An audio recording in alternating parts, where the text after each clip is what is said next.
Sylvain Joseph, bonjour. Bonjour. Vous êtes de l'Académie de Versailles et vous êtes chargé de mission éducation média. Alors, parlez-nous un petit peu de votre mission à l'Académie de Versailles sur l'éducation média. Ça consiste en quoi? Quel type de phase, quel type d'action vous avez dans les établissements? Alors, au niveau des établissements, nous accompagnons tous les projets médiatiques en lien avec le numérique sur le volet plutôt citoyenneté. Donc on met en place des médias dans les établissements, que ce soit des médias papier, des médias radio, des médias télé, des médias de plateformes de publication. Et on accompagne aussi le déploiement du numérique dans l'établissement au niveau citoyenneté, notamment sur les tablettes, où nous avons tout un volet concernant les bonnes pratiques du numérique en lien avec le déploiement des tablettes. Alors, on va pas y revenir longtemps, mais l'Académie de Versailles donc, a construit ses propres outils de publication, oui, pour pouvoir mieux gérer ce type de choses. Sur l'éducation média, rappelons l'importance de ce sujet-là auprès des jeunes. Alors l'importance, on a déjà une volonté ministérielle qu'un média soit créé dans chaque collège et chaque lycée. Donc nous proposons justement ce que vous disiez, des plateformes pour créer un cadre de confiance pour la publication. C'est vraiment ça l'objectif. Et l'objet, c'est de permettre aux élèves de construire l'information, donc de s'informer pour informer autrui. C'est également de hiérarchiser l'information, c'est-à-dire de faire des choix de sujets, un peu comme le font les journalistes et les directeurs éditoriaux dans les médias traditionnels. Voilà. L'objectif, c'est de le mettre dans la peau du journaliste. Donc voilà notre objectif. Et derrière, pourquoi pas déconstruire toutes les théories conspirationnistes en comprenant les ressorts liés à la création journalistique.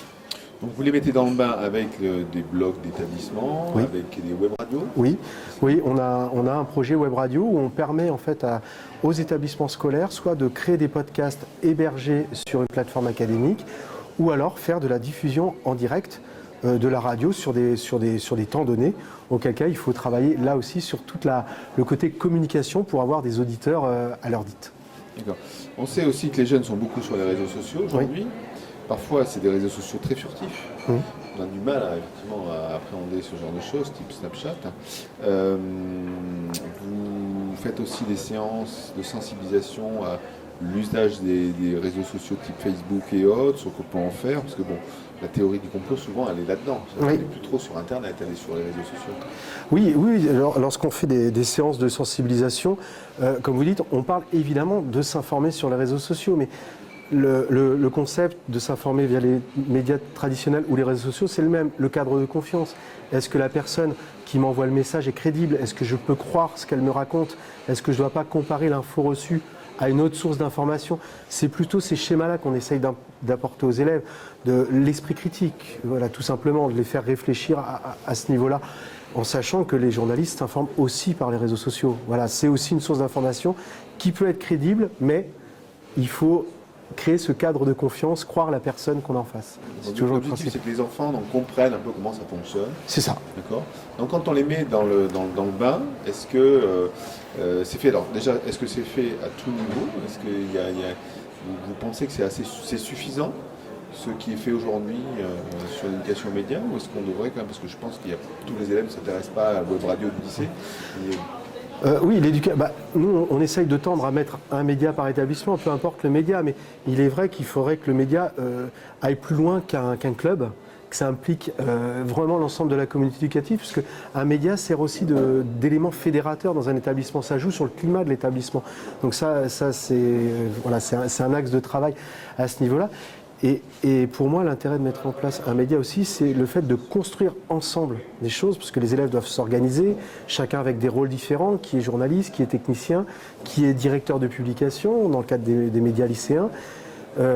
Comment tout ça, on s'organise? Si je fais une émission en direct, à quelle date je dois recevoir tous les podcasts des collègues pour être diffusés à temps? Vous voyez, donc là, on a une organisation d'entreprise un petit peu, et je trouve ça intéressant, ça responsabilise les élèves. On va au-delà de l'éducation média, oui. On est dans l'apprentissage d'un métier, pratiquement, quelque part. L'organisation d'un professionnel, on va dire. C'est ça, on est plus dans une organisation professionnelle que l'apprentissage d'un métier, puisqu'on est à l'échelle de l'école, et soyons humbles, il n'y a pas de souci. Ok, merci beaucoup Sylvain. C'est moi, merci.